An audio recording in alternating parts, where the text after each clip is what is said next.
interject Oh, here, Sheboygan. If you could just share a little bit about your background and how you got to where you are right now. sure, yeah. So obviously my name is Ken. I'm a medical assistant here at the Lombardi Cancer Clinic here in Sheboygan. I first started right after school, so I was like 18. I went to a one-year program, Ross Medical Education, and I worked as a medical assistant for over six years now. I think it's 7.5 years coming up.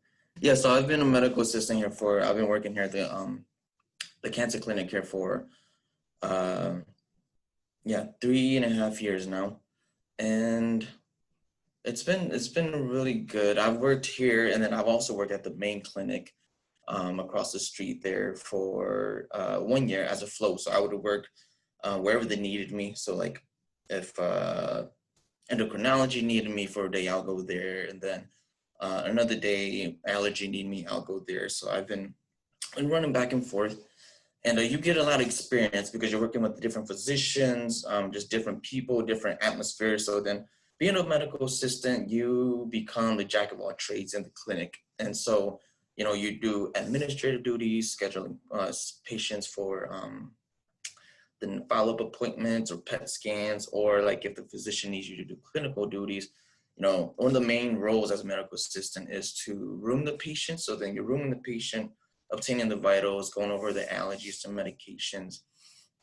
And basically you're almost the front line of healthcare in a clinic because going back to communication skills, you have to communicate what the patient says to you, to the doctor. That's where communication comes in hand, because if you miss a part, and that could be delay in treatment or just helping the patient in general. So that's being a medical assistant or jack of all trades. That's great. And it looks like a lot of our students are really interested in just kind of knowing like what does your role look like, and what does your day-to-day look like? And I think you actually were going to be able to show us a little bit of your work environment. So this is the blood pressure machine. So we use this to take the patient's blood pressure, or if the patient prefers the manual old school, and we have our stethoscope and our little hand pump, wherever it is, and the computer to put the patient patient info and everything, and then the patient sit there, little bed there for the patient, and then we're going to take you guys to the chemo room. And when the patients after the patients are done seeing the physician and they have scheduled for treatment, they come back here and they sit on a couch like this. And that is where to put the chemo and the IV or the infusion. And I also have a TV back here for them to watch, because typically a treatment can go on for as long as 1 or 2 hours, or even 4. So sometimes the patients are here all day. great. And typically are your patients, when they're receiving chemo, like they're receiving it through like a port that is in their chest? Is that where that can be found? Yes, so then there's 2 places to put a port. Right where the chest is, and then sometimes they even have it on their arms, near the biceps. So those are 2 port sites, main port sites that we use for infusion. Okay, great. That's awesome. Thanks for the quick little tour of the facility. So one of our students, Zoe, is actually interested in understanding what's the difference between a medical assistant and a certified nursing assistant? The 2 biggest differences between the MA and CMA and CNA is a nursing assistant, you can be working more nurse duties. So then the scope of practice is different. So the medical assistants, we get to room the patient, obtain the vitals, and then like little immunizations, shots here and there. But then for a CNA, the scope of practice is a little bit wider. So they could administer the IV, they could monitor the IV, they could administer medication, and they've given more nurse duties compared to an MA. Okay, great. And so if you're interested in becoming a medical assistant, what is the educational path that you would take? And maybe just share the educational path that you took along the way. The program is, it depends on the places. Some places do a year, some places do 2 years. So, where did you go to school for your medical assistant degree? Ross Medical Education in Lansing, Michigan. And I would like to add, for all of our students that are tuning in, that the technical college system Yeah. across the state of Wisconsin, they offer, a lot of the colleges offer a medical assistant program. So you could earn that degree is, you know, I think it is as short as a year, Yeah. depending on how long you wanted to take your classes for. So all of our local technical colleges will be able to help you earn that degree. Yeah. So moving forward, Ken, what does your, like, what does a day-to-day look like for you every day? Like, how many patients do you see? What are some Yeah. of the things that you're doing, you know, while the patients are even in their infusion chair? Mhm. So a day-to-day, it all depends on the physician's schedule. So then some days the physician can have like 30 patients, some days the physician can have 15. So then the physician that I work for, he sees patients every 15 minutes until 4. So then that could be anywhere from 30 to 40 patients a day. And yeah, just constant in and out with patients, rooming them, getting the vitals, calling them with results or giving them immunization shots and stuff like that. Because we do immunizations here too. Awesome. So Mitchell is wondering, as a medical assistant, like what is the most important trait to have to being a medical assistant? Like what are some of the, like maybe the skills and even like the communication type skills that you would need to be effective in your job? Yeah, definitely communication, listening. Big important one is just having passion for it. If you don't have passion for it, I think all those skills will not come. So you have to treat it as you're helping people. So definitely communications, kindness, loving, patience. Patience is a big one. It goes just not with the patients too, but just with the whole clinical setting in general. Thinking about your path as you went on, you know, your educational path to becoming a medical assistant, what was like maybe one of the biggest challenges you faced to becoming a medical assistant? When I was going to Ross, there were no breaks, there were no holidays because it was just a really strictly focused 1-year program. So I think one of the biggest challenges for me is just having family events like for a funeral or if, or weddings or stuff like that. So those are big things that the instructors would kind of keep noted of. So those are the big challenges because little short story, my brother had to go, I spent a week in the hospital because he had an infection in his throat and everything like that. And so after 3 days, I got a message from a professor, like, you need to come back to class because if you don't come back, you know, we might have to drop you. And so that's one of the biggest challenges of being in school.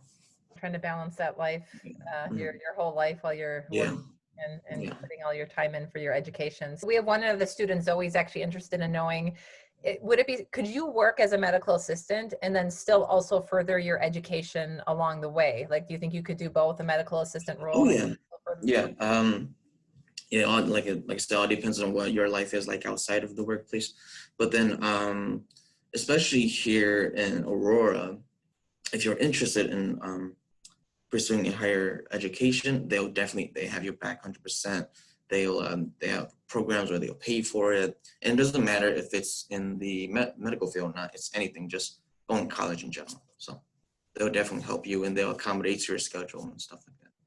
That's great. So then we have another student that was wondering, what's the difference between a medical assistant and then a physician's assistant? How do Okay. those occupations differ? With my little knowledge here, a medical assistant is more you're assisting everyone in the clinic, but a physician assistant, that's more closely working with the doctor. So then you're basically doing doctor duties.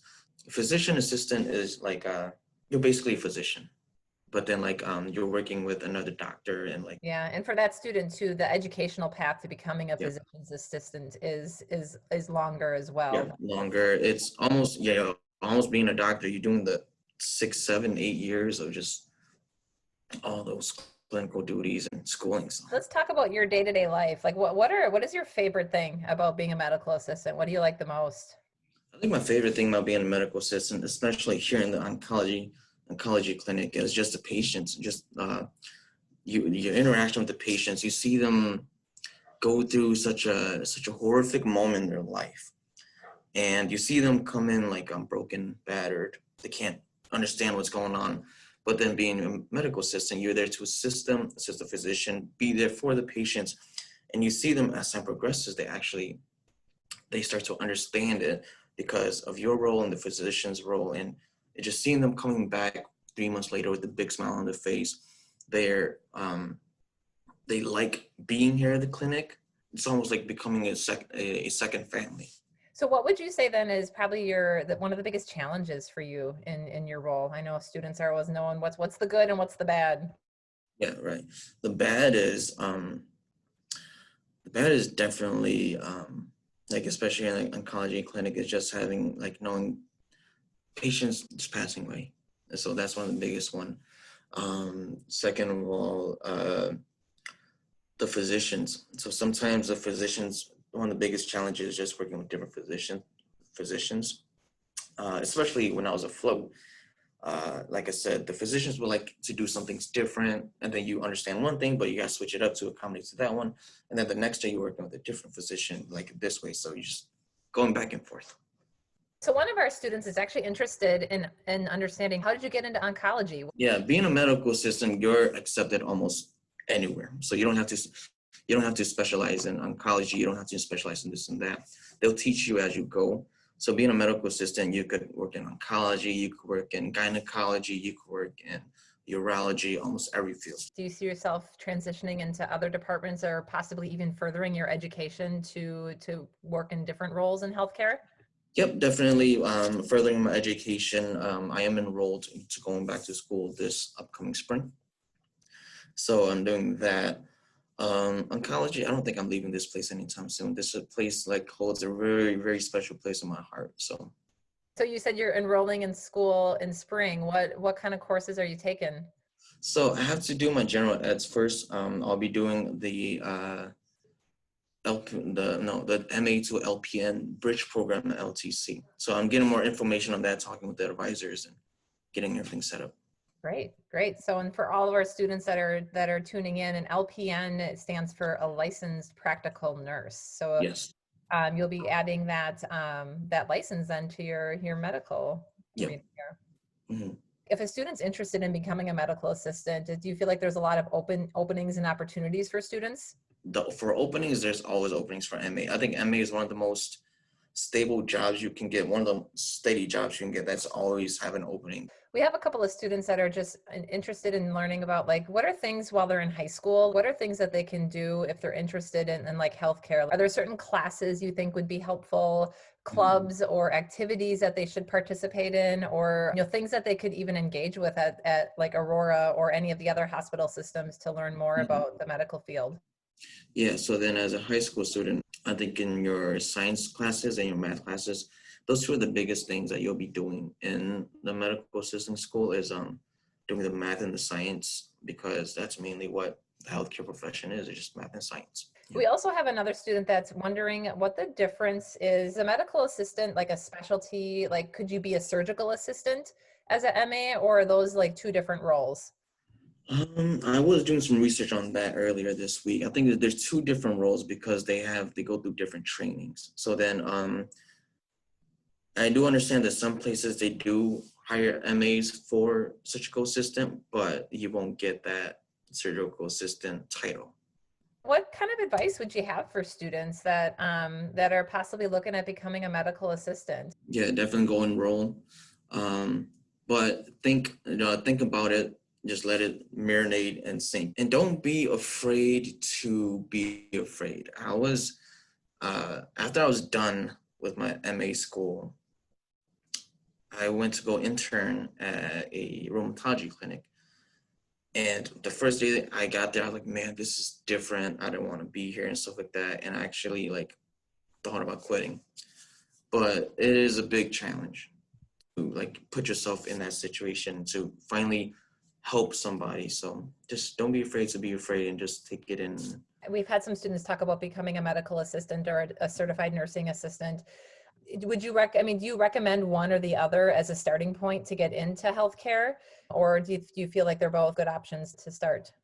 I think medical assistant is a really good first step into the medical field, because once you go on, like I said, you could go to any field. If you want to go to oncology, you want to go to urology, rheumatology, you get kind of a sense of how things are. and then you could find more passion into your work as you progress. So then what would be the youngest age that you could work as a medical assistant? Could you do that at age 18 or earlier than Yeah, 18? definitely over 18, and you do need your high school diploma or GED. So Okay. And you would also need to have your medical assistant certification, yes, yes. right? Oh, starting to start a job as an MA. I'm Yeah, sorry. yeah, yeah, sorry. Sorry. Yeah, definitely your certificate and your degree on your medical assistant. Anything else? Okay. So for our students that have participated today, this session has been hosted by the Wisconsin Healthcare Education Center. It's an organization that helps provide educational training and resources for students to learn about different healthcare careers. In the chat box right now, we have a link to a survey. We would love for you to click on that link and fill out, it's just a minute or two survey just to share how your experience was today. And that will go back to our health education partners where they can help continue to provide more experiences for you. So with that, I want to thank you all for tuning in, and I want to thank our special guest presenter, Ken. It was great to learn about the different experiences that you had in your role at Aurora here. Thank you. It was a pleasure. Okay, awesome. Thank you so much, everyone, and we'll see you at the next one.